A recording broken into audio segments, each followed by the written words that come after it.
Good evening everyone. Hi fi study में आपका फिर से स्वागत है। तो चलिए क्लास 10 के हम एक्सरसाइज 1B के क्वेश्चन जो है 12 तक सॉल्व करवा चुके थे। आज से हम क्वेश्चन नंबर 13 को सॉल्व करेंगे। क्या कह रहा है, find the greatest number of 4 digit which is exactly divisible by 15, 24 and 36। कि 4 डिजिट का वो सबसे ग्रेटेस्ट नंबर कौन सा होगा जो 15, 24 और 36 से डिविजिबल होगा। एक डिजिट का ग्रेटेस्ट नंबर क्या होता है, तो एक डिजिट का जो ग्रेटेस्ट नंबर हमारा 9 होता है। उसी प्रकार से 2 डिजिट का ग्रेटेस्ट नंबर कितना होता है, तो 999 होता है। 3 डिजिट का ग्रेटेस्ट नंबर कितना होता है, तो 39 होता है। मतलब जितने डिजिट का ग्रेटेस्ट नंबर हमसे पूछेगा उतने 9 हम लिख देंगे। तो यहाँ हमसे पूछा गया था कि 4 डिजिट का ग्रेटेस्ट नंबर क्या है जो एग्जैक्टली डिविजिबल होगा 15, 24 और 36 से। तो इसको एक एग्जांपल के द्वारा आप समझिए। सपोज दैट कीजिए कि आपसे कहता कि एक डिजिट का वो ग्रेटेस्ट नंबर बताइए जो 3 से डिविजिबल हो। एक डिजिट का वो ग्रेटेस्ट नंबर बताइए जो 3 से डिविजिबल हो। तो एक डिजिट का ग्रेटेस्ट नंबर क्या होता है, तो 9 होता है। तो क्या ये 9 जो है 3 से डिविजिबल है? 9 जो है 3 से डिविजिबल है। तो हाँ, ये 3 से डिविजिबल है कितने टाइम्स में, तो 3 टाइम्स में। तो उसी प्रकार से अगर कहता है यह कि 2 डिजिट का ग्रेटेस्ट नंबर बताइए जो 5 से डिविजिबल हो। तो 2 डिजिट का ग्रेटेस्ट नंबर कितना होता है हमारा, 99 होता है। कितना से डिविजिबल होना चाहिए, 5 से डिविजिबल होना चाहिए। तो क्या 99 5 से डिविजिबल है, तो 99 5 से डिविजिबल नहीं है। क्यों डिविजिबल नहीं है, ये तो ये कितने टाइम्स में जाएगा, ये 1 टाइम्स और 19 टाइम्स में चला जाएगा। बट इसमें रिमाइंडर हमारा कितना बच जाएगा, रिमाइंडर हमारा 4 बच जाएगा। तो क्या 99 जो है ये 5 से डिविजिबल हुआ, नहीं हुआ। तो ये जो हमारा रिमाइंडर बचा था उस रिमाइंडर को हम 99 में से क्या करते हैं, माइनस कर देते हैं। तो हमारा कितना आता है, 95 आता है। हमारा कितना आता है, 95 आता है। तो इस तरह से क्वेश्चन यह कहा था कि 4 डिजिट का वो ग्रेटेस्ट नंबर कौन सा होगा जो 15, 24 और 36 ये तीनों से डिविजिबल हो। तो जब तीनों से डिविजिबल हो तो तीनों का एक कॉमन हम मल्टीपल निकालेंगे। तीनों का हमें क्या निकालेंगे, कॉमन मल्टीपल निकालेंगे। मल्टीपल निकालने के लिए क्या करते हैं, तो हम एलसीएम निकालते हैं। क्या निकालते हैं, कॉमन मल्टीपल के लिए हम एलसीएम फाइंड आउट करते हैं। सबसे पहले क्या करते हैं, तो उसका प्राइम फैक्टराइजेशन निकालते हैं। प्राइम फैक्टराइजेशन यहाँ पे निकाल दिया गया है 15 का 3। प्राइम फैक्टराइजेशन निकालना आप सीख चुके हैं। तो फिर सर कितना आता है, 360 आता है। कॉमन मल्टीपल आ गया। कॉमन मल्टीपल को हम क्या करेंगे, तो 9999 में डिवाइड कर देंगे। तो चलिए डिवाइड करते हैं। 9999 इसमें क्या करेंगे, तो हम डिवाइड करेंगे किससे, तो 360 से डिवाइड करते हैं। तो जब इसमें हम 360 से डिवाइड करेंगे ना, तो वो हमारा पूरी तरह से नहीं कटेगा, पूरी तरह से नहीं कटेगा। तो रिमाइंडर हमको बच के आता है 279। रिमाइंडर कितना हमको बच के आता है, 279 हमारा रिमाइंडर बच के आता है। तो ये जो 279 है इसमें जो है ये फालतू है। इसमें क्या है, 279 इसमें फालतू है। तो ये 279 को हमको क्या करना पड़ेगा, माइनस कर देना पड़ेगा। तो माइनस करेंगे तो हमारा आ जाएगा ये 900, ये 2 का 2, ये 7 और ये आ जाएगा 9। तो फाइनली हमारा आंसर क्या आएगा, 9720। तो 4 डिजिट का वो सबसे ग्रेटेस्ट नंबर जो 15, 24 और 36 से डिविजिबल हो जाए वो कौन सा है, 9720। तो क्या किए इस क्वेश्चन में, तो हम पहले जो हमारा दिया गया था नंबर्स, उस नंबर्स का हम एलसीएम निकाल लिए। एलसीएम क्यों निकाले, क्योंकि सबका कॉमन मल्टीपल होना चाहिए। तो कॉमन मल्टीपल हो गया।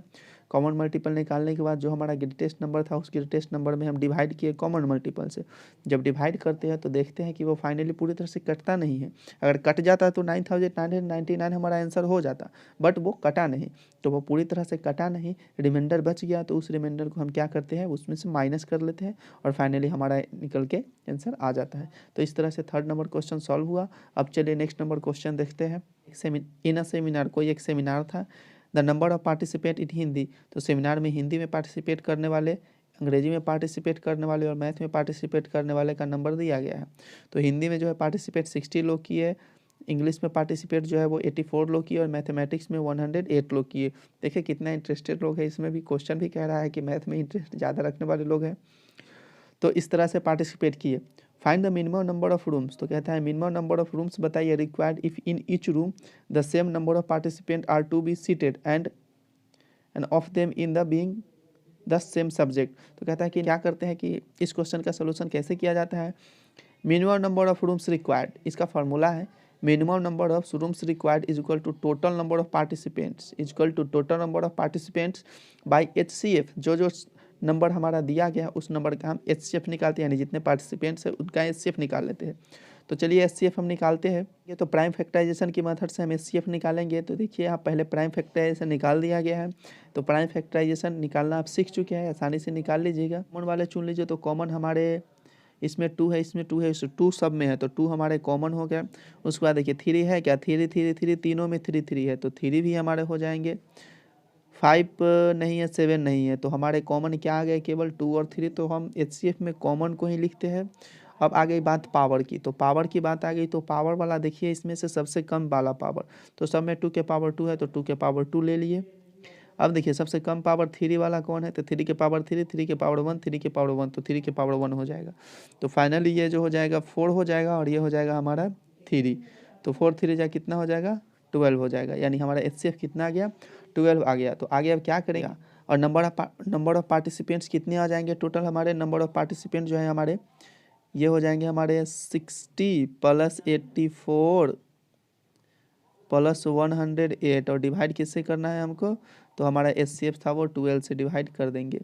तो इसको ऐड करते हैं, तो 8 4 जा 12 का 2 ये आ जाएगा, और ये 0 8 6 8 6 14, और 1 जो हो जाएगा 15 का 5, 1 और 1 2, और डिवाइडेड बाई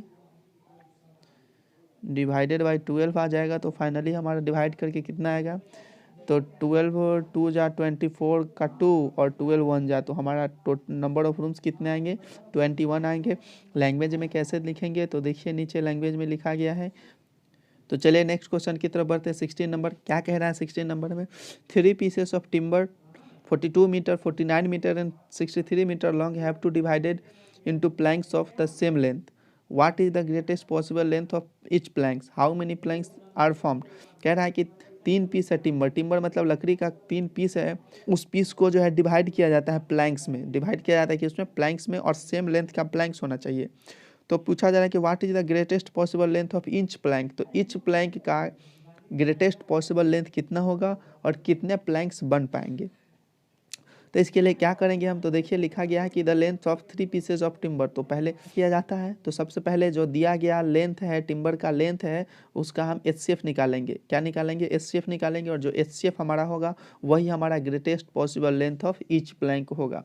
तो HCF यहाँ 42 49 63 का प्राइम फैक्टराइजेशन लिख दिया गया है। ये क्या करते हैं, तो कॉमन वाले को और लोएस्ट पावर वाले को लिखते हैं। तो कॉमन खोजिए, पहले में है बाकी कहीं नहीं है, तो ये कॉमन हुआ नहीं।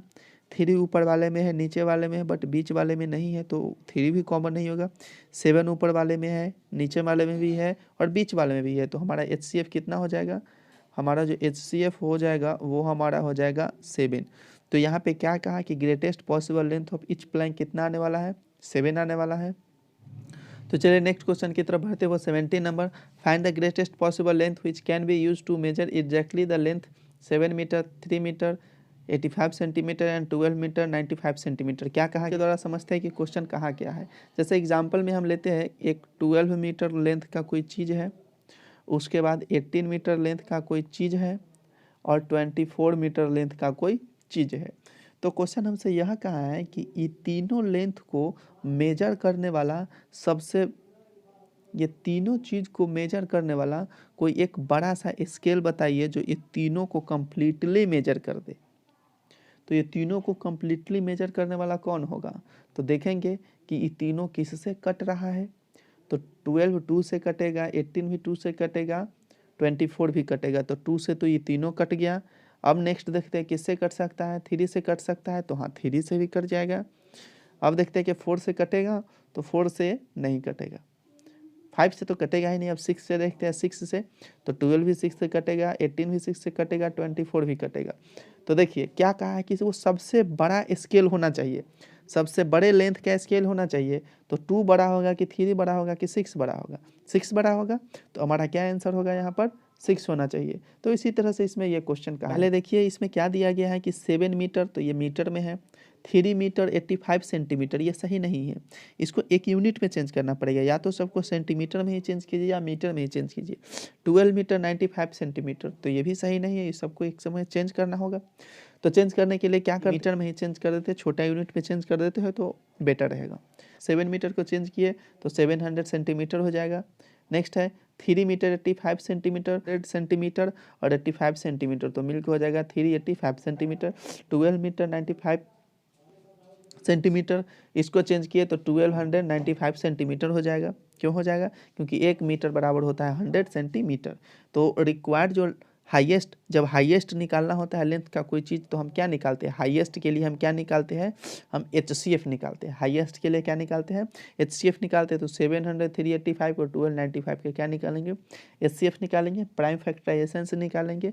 तो 700 का जब आप प्राइम फैक्टराइजेशन कीजिएगा तो आपका ये आएगा, इतना आएगा।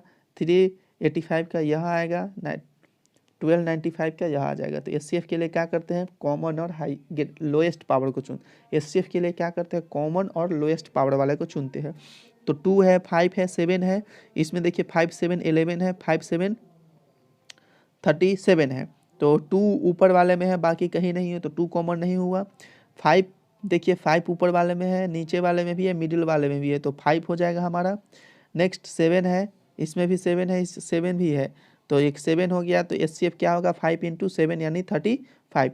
तो हाईएस्ट लेंथ का वो कौन सा मेजर करने वाला स्केल होगा? तो वो 35 सेंटीमीटर का होगा, जो ये तीनों को मेजर कम्प्लीटली कर देगा। तो इस तरह से क्वेश्चन को सॉल्व आप कर सकते हैं। तो नेक्स्ट क्वेश्चन की तरफ बढ़ते हैं। तो नेक्स्ट क्वेश्चन हमारा जो था 18 नंबर था, तो 18 नंबर भी सेम जस्ट लाइक 17 नंबर जैसा ही है। अब 19 नंबर क्वेश्चन देखिए क्या कहता है कि find the least number of square tiles required to pave the ceiling of a room 15 metre 17 centimetre long and 9 metre 2 centimetre broad. कहने का यह मतलब है, क्वेश्चन यह कह रहा है कि कोई रूम का एक सेलिंग है, उस सेलिंग में क्या करना है? तो स्क्वायर टाइप का आपको टाइल्स बैठाना है। तो पूछा जा रहा है कि कितने टाइल्स बैठेंगे, उसमें कितने टाइल्स बैठेंगे। मतलब समझ लीजिए कि ये जो है हमारा रूम का सेलिंग है, इस रूम के सेलिंग में स्क्वायर टाइप के क्या बैठाने हैं? स्क्वायर टाइप के इसमें टाइल्स बैठाने हैं। तो ये पूछा जा रहा है कि इसमें कितने टाइल्स आएंगे, इसमें कितने टाइल्स लगेंगे। तो इस क्वेश्चन को बनाने के लिए क्या करें, फॉलो कीजिए। देखिए क्या प्रोसेस है। तो सबसे पहले हम जो है ये डायमेंशन जो हमारा दिया गया है वो सही नहीं है, डायमेंशन को सही करेंगे। तो डायमेंशन को सही करते हैं तो ये 15 मीटर 17 सेंटीमीटर टोटली मिलके हो जाता है 15 17 सेंटीमीटर, टोटली सेंटीमीटर में चेंज कर रहे हैं। 9 मीटर 2 मीटर के बदले क्या, 9 मीटर 2 सेंटीमीटर के बदले 902 सेंटीमीटर हो जाएगा। उसके बाद क्या करेंगे कि जो हमारा ये दोनों आया है लेंथ और ब्रेथ जो आया है उसका HCF निकालेंगे, और जो HCF निकालेंगे ना वो हमारा होगा साइड ऑफ स्क्वायर टाइल। उसमें जो स्क्वायर टाइल जो फिट करेंगे उसका हमारा साइड होगा वो HCF। तो HCF निकालेंगे फाइनली। HCF निकालने के बाद जो है हमारा, तो HCF निकालेंगे तो जब HCF निकालते हैं तो ये कॉमन जो हमारा मिलता है 41, दोनों में मिलता है कॉमन, तो 41 हमारा HCF आ गया। अब HCF निकाल लीजिएगा। Prime factor required number of tiles के लिए क्या फार्मूला है? Area of selling by area of one tile. तो एरिया ऑफ सेलिंग कैसे निकालेंगे? तो समझिए कि एरिया ऑफ ये सेलिंग है, इस सेलिंग का एरिया निकाला है, यानी कैसा दिख रहा है या रेक्टेंगल जैसा दिख रहा है, तो L इंटू क्या लगाएंगे? B। तो रेक्टेंगल है तो एरिया रेक्टेंगल का क्या आएगा? L into B। और एरिया ऑफ टाइल्स, तो टाइल्स हमारा स्क्वायर टाइप का है, तो स्क्वायर का एरिया क्या होता है? साइड का स्क्वायर, तो हम साइड का स्क्वायर कर देंगे। तो अब देखिए इसको सॉल्व करके बताते हैं। तो area of selling length into breadth देखिए कितना है, लेंथ हमारा दिया गया है 15 17, तो 15 17 लिखेंगे, इंटू क्या करेंगे, हमारा ब्रेथ जो दिया गया है 902 है, तो 902 डिवाइडेड बाई कितना करेंगे, तो जो हमारा HCF आया है वो टाइल्स का साइड है, तो HCF हमारा आया है 41, तो साइड का स्क्वायर इन 41 इंटू 41 से कैंसिल हो जाएगा हमारा 37 टाइम्स में, और 41 से कैंसिल हो जाएगा 22 टाइम्स में, मल्टीप्लाई करने के बाद आता है 800 कितना आता है? 14 आता है। तो इस तरह से रिक्वायर्ड नंबर ऑफ टाइल्स कितने हो गए? 814। अब चलिए नेक्स्ट क्वेश्चन की तरफ बढ़ते हैं। तो नेक्स्ट क्वेश्चन हमारा 20 नंबर है। तो 20 नंबर क्वेश्चन में देखिए क्या कहा जाता है। तो 20 नंबर क्वेश्चन में हमारे कहते हैं कि 3 measuring rods are 64 centimetre 80 centimetre 96 centimetre in length, कितने की लिस्ट लेंथ ऑफ क्लॉथ पता कीजिए। लिस्ट लेंथ ऑफ क्लॉथ पता कीजिए जिसका यूज करके ये 64 80 और 96 ये तीनों जो है उसको डिवाइड कर दे, एग्जैक्टली पूरी तरह से उसको डिवाइड कर दे। तो 3 प्रकार के रॉड है, इस रॉड का जो लेंथ है तो ऐसा कोई ना कोई एक तो ऐसा कोई ना कोई एक क्लॉथ तो होगा जिसको ये तीनों रॉड कंप्लीटली क्या कर दे, मेजर कर दे, कंप्लीटली क्या कर दे, मेजर कर दे। तीनों रॉड इसको मेजर करना चाहिए। तो जब लिस्ट पूछता है तो हम क्या करते हैं, एलसीएम निकालते हैं। लिस्ट पूछे तो एलसीएम निकालते हैं, हाईएस्ट पूछे तो क्या करते हैं, एचसीएफ निकालते थे। क्वेश्चन में क्या कहा गया है, लिस्ट, यानी हम क्या निकालेंगे, एलसीएम निकालेंगे।